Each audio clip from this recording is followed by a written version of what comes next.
One example is herrings. And they have a very curious way of communicating. They actually fart to communicate. It's like so us. if 60% of the herrings in the school are farting, then that means it's time to leave. Oh my god. Oh my god. Oh. I realized the single best thing I could do every single day to protect the ocean and the marine life I loved was to simply not eat them. A boy and girl met one day, they fell in love while touring the UK. He's an actor and she loves to sing, and a few years later they're still a thing. Then one day they realize the animals make them feel bad inside. So sit yourself down, let's have a blast. It's a plant-based performance podcast. Hello and welcome to the next episode of the Plant-Based Performance Podcast with me, actor Lee Petcher. And me, singer Amelia Rose. And we're doing something very different today. We mentioned it in a previous podcast that we were thinking about doing reaction videos to certain things. And obviously the documentary Seaspiracy has been going around a lot recently. And we thought, well, you know, we'll jump right in and start off with that one. So the audio of this podcast is still going to go out as a podcast, and you can find us on all the podcast platforms that you might find a podcast. How many times can I say podcast? Drink. Quite a few. So don't think that you're missing out if you're just listening to us on there. But we are starting up a YouTube channel as well, where you can see our reactions to the things that we watch. And we're just going to delve straight into it after just watching that documentary, just to get our raw physical, emotional reaction, I would say. So before I continue, please follow us on all the social media platforms, which are Instagram and Twitter. We are at PB Performers Pod. Which I will put up on the screen for our viewers. And if you're just listening, you'll just have to guess. Just guess. Also, you can email us at plantbasedperformers@gmail.com. The reason, viewers, I'm looking at Emma is because I don't know off the top of my head. Every single time. Every single time. And because this is YouTube, smash us a like and subscribe. That's what the YouTubers say, isn't it? I don't like the word smash. Okay, we will come up with a new term for that. But let's just dive right in. Seaspiracy by Ali. Sorry, I really can't say his surname. I feel really bad. Tabrizi, an English guy who was obsessed with the ocean and fell in love with it. And when he was a kid, went to all these sea life centers and saw the animals perform their amazing tricks. Yeah.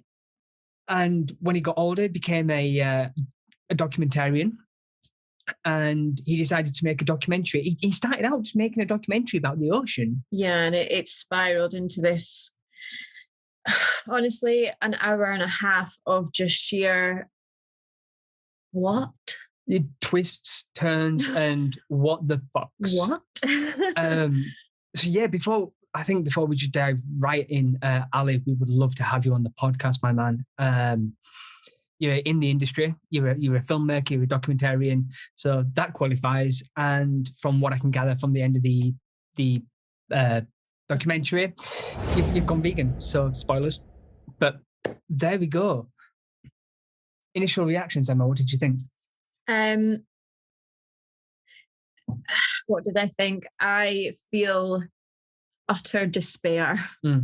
Honestly, I don't, the words aren't quite forming, so I apologize, but I feel in complete despair. And it's just going around my mind thinking, what can I do? Yeah. What can I do? The level of things that he went to, it started off being about whales and dolphins, didn't it? Yeah. And then he found out, well, he started off with plastics. He went to a beach and he started picking up all this plastic debris because of whales at that particular time were turning up dead on all the shore fronts. So, of course, plastic is a problem, and it's something that we have tried to cut down on. Yeah. I feel like we could probably do more. I think yes, not taking the onus off us, we can definitely do more. I think shops in particularly need to do more. We just do our weekly shop on a Friday, and you come back with all the fruit and veg, and it's wrapped in plastic. Like apples don't need plastic wrappings. Bananas don't need plastic wrappings. God has given you the wrapping. It's fine.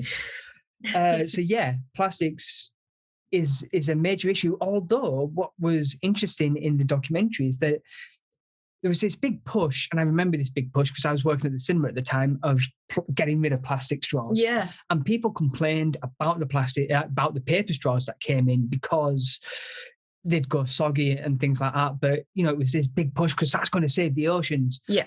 0.03% of the plastic that is in the ocean is plastic straws. Plastic straws. 46% is fish nets, and to round it up, over 50% is of fishing gear. That's not talked about. And just by the way, we don't mean fishnet tights. We do, of course, mean fishing nets that are used to catch fish. Capture the fish. So yeah, a huge, huge, huge proportion of the plastic that is clogging up our oceans, and our oceans are our lifeline. Yeah. Our lifeline is to do with the fishing nets that are used to catch the wonderful array of fish that are in the oceans. It's the problem here, the overarching problem of all of this, of everything that we've talked about, is humanity. Yeah. We are an absolute disease on this planet. So everything that I've watched, and if this is a success, guys, please let us know, and we will continue to do this, and we will rewatch some of these documentaries, because facts and figures go out of my head, and it'd be nice just to look at it again from a fresh point of view, really. Mm-hmm. But from everything that I've seen, the world is an ecosystem, mm-hmm. and everything plays its part to make sure that everything else works. Yeah. And when you start fucking, and I may bleep this out, I may not, when you start messing with one part of that ecosystem, everything messes up. They made a really lovely analogy, one of the people that was being interviewed in Seaspiracy, about the Earth being like a spaceship. And basically, I can't remember the exact words, but basically the sea animals were the crew of this spaceship. And there's only so many crew members you can kill until the spaceship doesn't work anymore. The spaceship can't go anymore. And that's what we're doing. We're killing way too many crew members.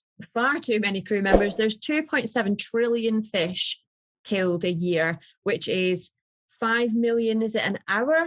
Something like that. It's which absolutely is ridiculous. An atrocious number. If imagine that many people were killed.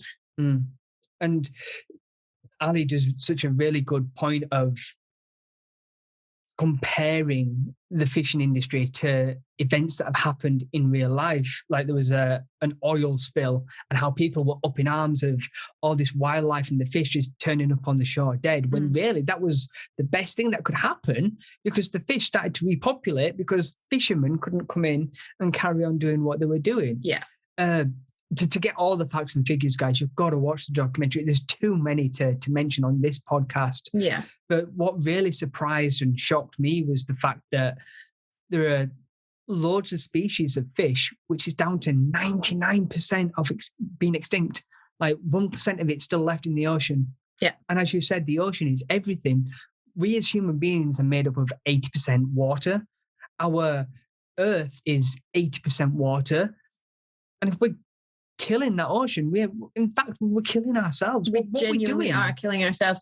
The ocean, if we carry on as it is, the oceans will be empty by the year 2048. That's 27 years time from where we're at. Less than I've been alive now, less than you've been alive now. Yeah. It's no time at all. We would more than likely still be alive in 2048. Our children would be in their 20s probably, and our oceans would be empty. What would we do? What would we do then? Because these animals do more for this planet than anyone seems to understand. They are not here for our us to enjoyment. just eat. They're not. Yeah. And I'm not naive. I'm not stupid. I understand that some areas of the world, they don't have much else to eat. Mhm. I'm not stupid in thinking that. I'm not going to say that every single person on the planet needs to stop eating fish, which is what I would like, but I am aware that that's probably never going to be able to happen. And we've said that on previous podcasts before. Yeah. But I just think if you are watching this or you're listening to this and you're still eating fish, I really, really would urge you to go and watch this and really, really consider not eating fish anymore. So this is something that I wanted to ask you. When we went vegan, fish wasn't a main staple part of our diet anyway, was it really? We never had ate fish. the odd fish. So everything that we've spoken about going vegan, we've mentioned fish like A little bit in passing and things like that. But I never realized just how bad it really is. No, I didn't either, if I'm honest. Fish has never been at the forefront of my mind because I never liked fish. I've never eaten fish really. And therefore, it wasn't really something that bothered me to never eat again because I just didn't like it anyway. So yeah, I feel like I maybe have focused more on the cows, chickens and pigs, which is fine because they need focused on too. Yeah. But the fish clearly need help too. The fish, the whales, the dolphins, the turtles, all of the sea life. The plankton. Oh my God. Finding out about how fish excrement is what feeds the coral reef. And because there's no fish, because of overfishing, there's no fish now to excrete. Therefore, the coral reef is dying. Yeah, the corals because are dying. They've got no food. Yeah. It really is. It's a fantastic ecosystem. And every little thing plays its part. And that's what we're taking away for our own greed. It's greed. And there was chat about shark fins, which I found just horrendous. And they were saying that in Japan, there's this area where shark fin is a symbol of status. They have shark fin soup, and it has no taste, no nutritional value, nothing really. It's just a status play. And then it showed you videos of sharks, live sharks, being finned and then thrown back in the water, and they're just dying. They can't live without their fins. Just so someone can go, I'm of higher status than you. No. Yeah. It's completely unnecessary, in my opinion. 100%. I don't understand why they would do that. But interestingly, obviously, we talked a little earlier about how Ali, his catalyst for loving the ocean and everything in it was going to things like sea life centres and things like that. Is that something you went to as a child? Not regularly. I think I went and saw like a sea show a dolphin show when we were at things like Flamingo Land, or like a theme park where they have a water exhibit. Aquariums we attended occasionally. In fact, we attended one on our anniversary before we went vegan.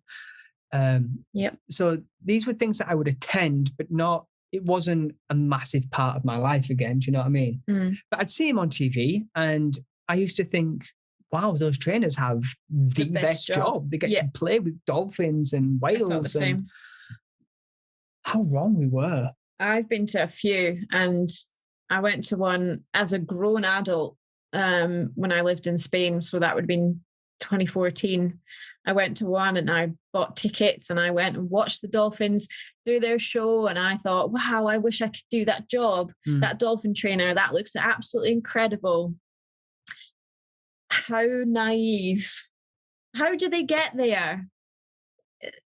How do they get there? Just ask yourself that question, because they certainly weren't born there. Well, some of them might have been born there, but how did the first one get there?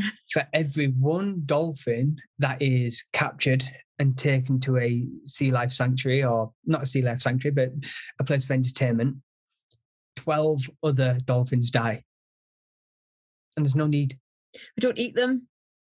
No one eats dolphin particularly. I'm not saying it doesn't happen, but it's not like a delicacy particularly.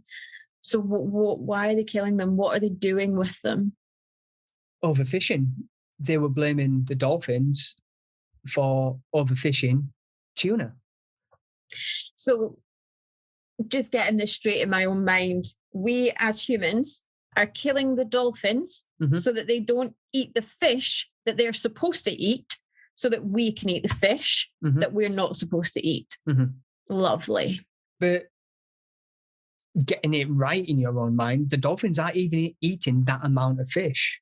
No. The dolphins are now a scapegoat. They're saying, all this tuna is disappearing from our oceans. It must be the dolphins. Therefore, to make it sustainable, we will kill the dolphins so that the tuna is there. And it isn't like that at all. We are just taking too much tuna out of the ocean. And we're not just capturing tuna, we're capturing sharks. Well, in fact, you name it.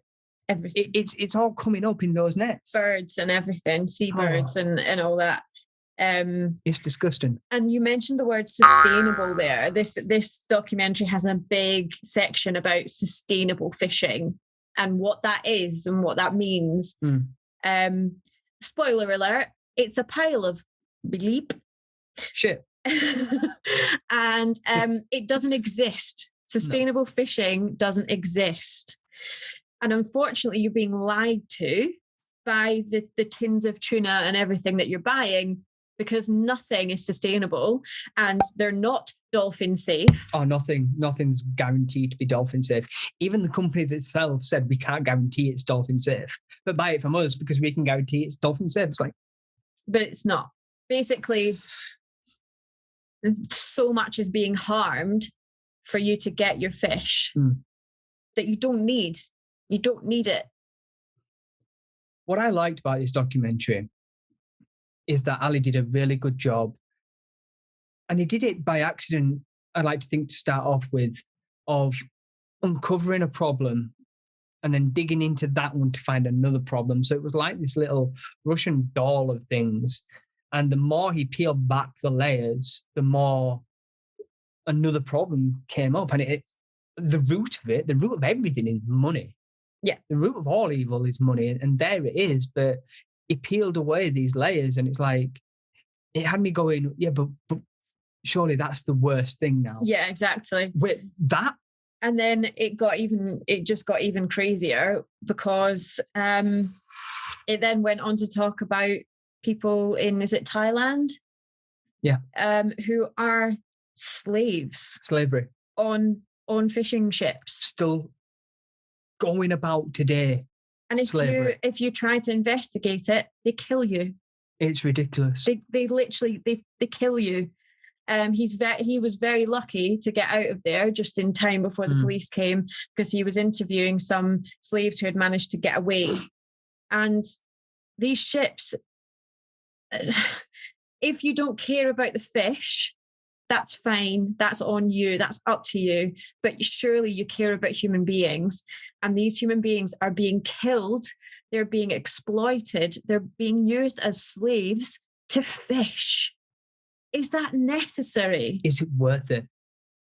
Is that 5-minute meal on your plate worth all that death and destruction? And honestly, I think fish tastes like arse. So I don't understand it anyway. Do you know what? Even if you don't want to do it for the fish, and it blows my mind why you wouldn't, but okay, let's say you don't. Look at what the fish has eaten that you're putting into your body. And again, it goes into it in the documentary about all the toxins and all the pollutants that is in the sea and therefore going into the fish and into you. Yeah. Because the guy said to a leading expert, like, what am I missing if I don't eat fish? And he said, well, mercury. Harmful levels of mercury, like plastics. Yeah. Like all the bad stuff. It's like, So people think that you're missing the omega-3s where, again, like protein in cows and chickens, the fish don't create the omegas. It's the algae that it eats that is being processed within. Yeah. So go straight to source. Eat the algae.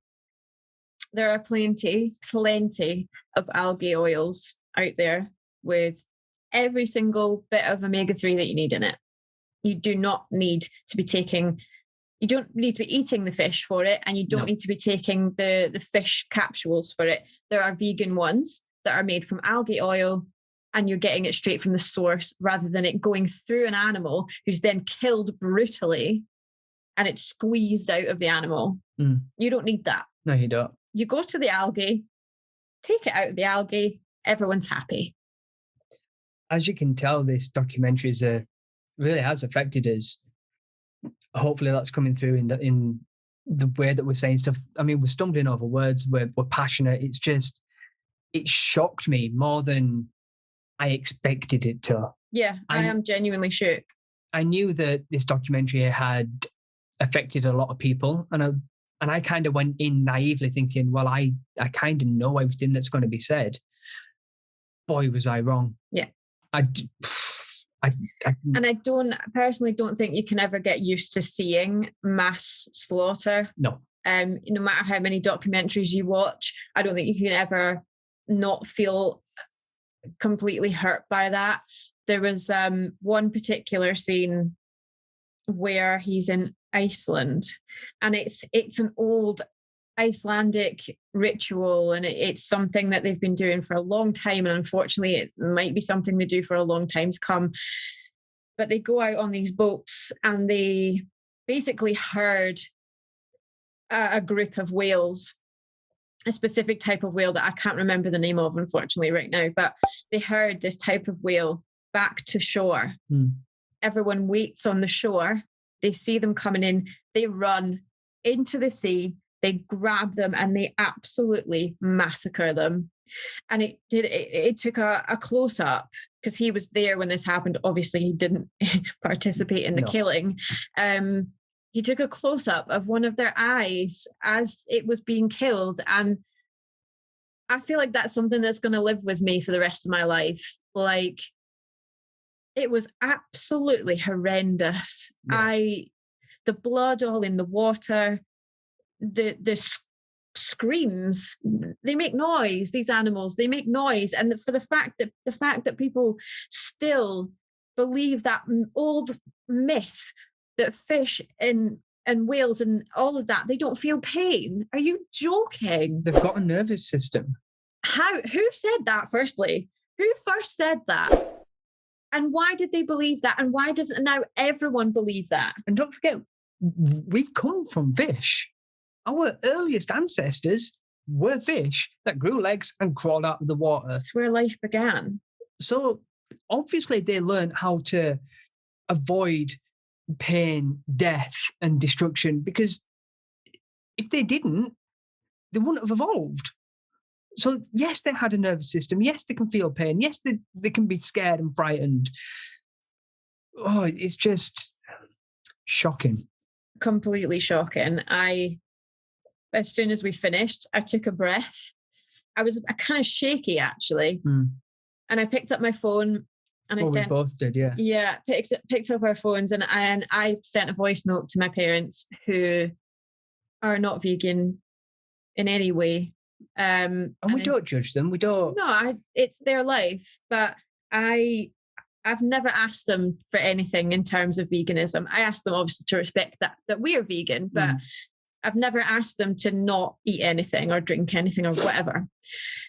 But I felt I needed to this time. And I sent them a voice note and I said, listen, I've never asked you for anything like this before, but please, can you consider not eating fish anymore? And we told them to please go and watch the documentary and they can make up for themselves. My mum actually sent me something back saying that she can't eat lamb anymore because of Country File. So I'd like to think if she can't eat lamb anymore because of that, then hopefully she'll not want to eat fish anymore after this, because it's not just about the fish. It is about the fish, but it's about the planet. it's about the entire world. If we continue to carry on this way, our planet's going to die. So our ocean absorbs 93% of the world's carbon.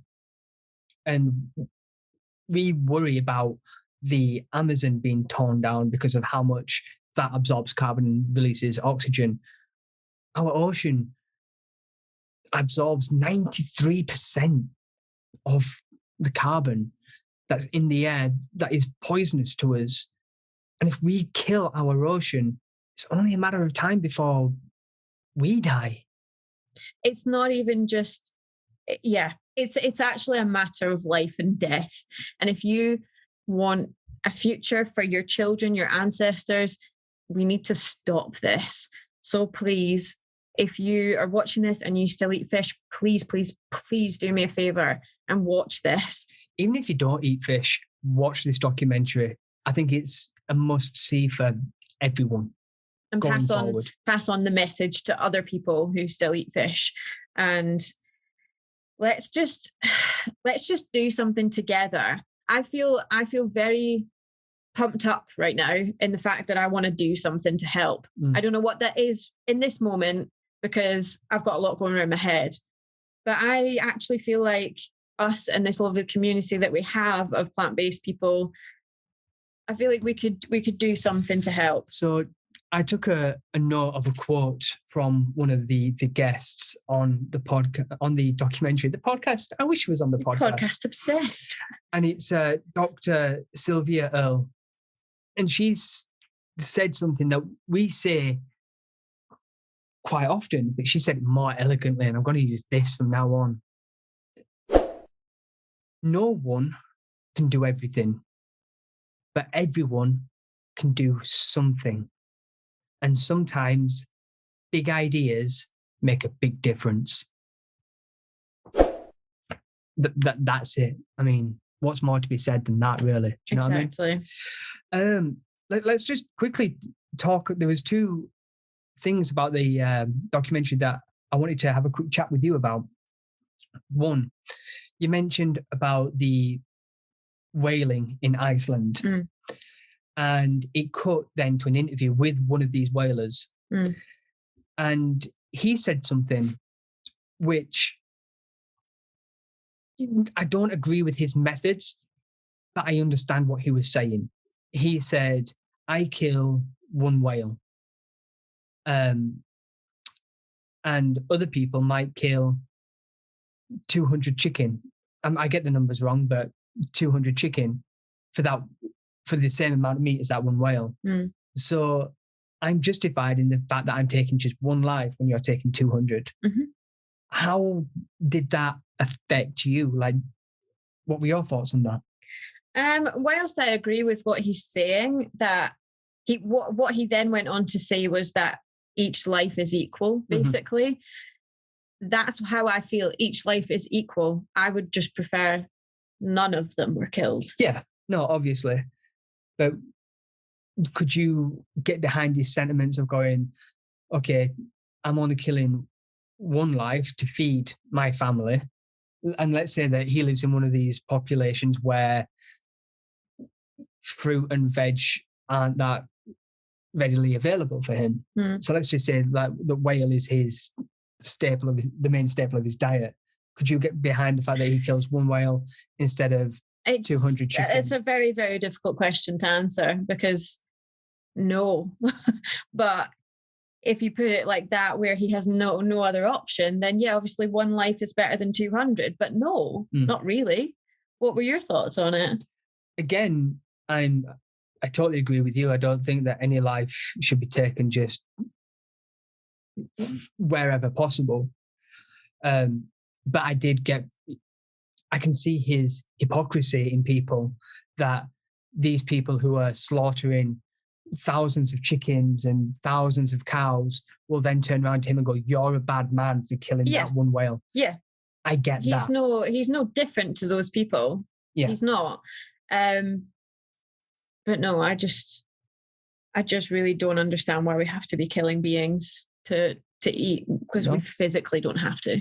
And I think the last thing I wanted to say is, and talk to you about, is documentaries that are known for always putting one side of an argument above anything else. They very, very rarely touch on the opposite arguing side, because that's what they're intending to do, is to promote one fact and one ideology above everything else.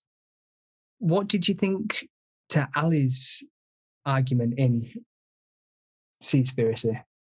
I mean, who's the other side? The fish? Well, the industry, the fishing industry.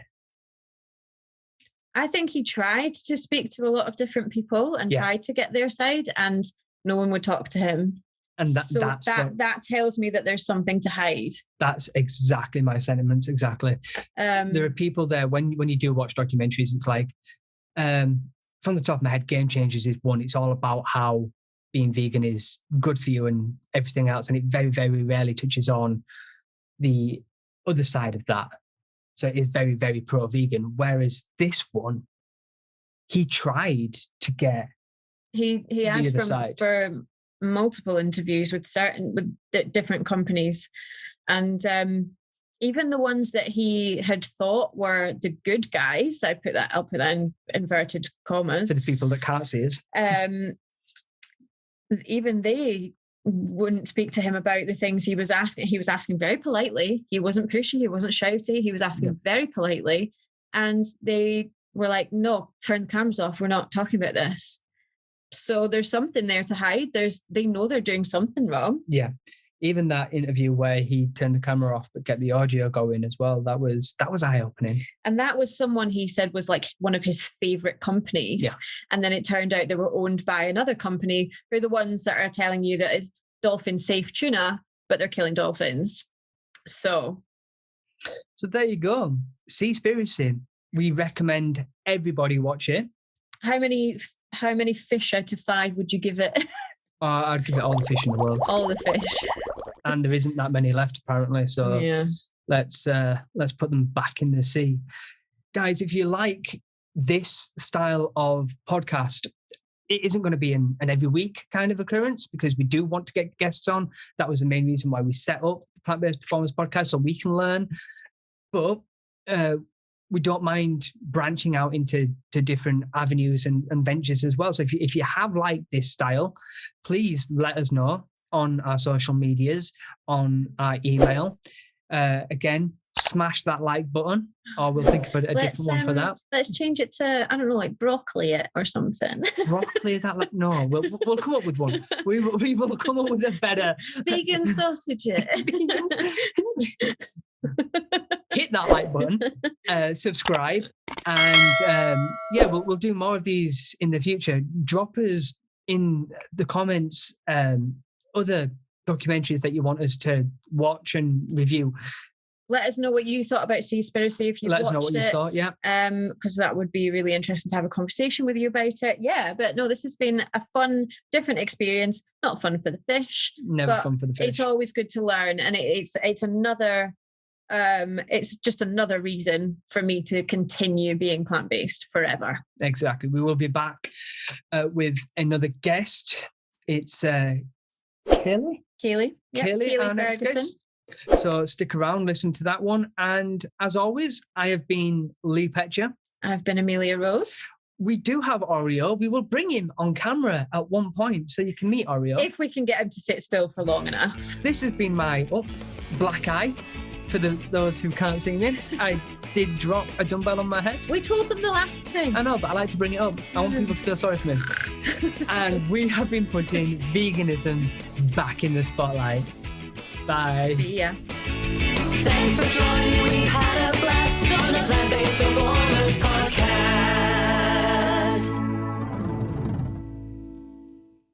It's a little red boat chugging across a sparkling sea with Captain Birdseye at the wheel, with his white beard and his twinkly blue eyes and his fisherman's cap. I knew Captain Birdseye was to blame for something.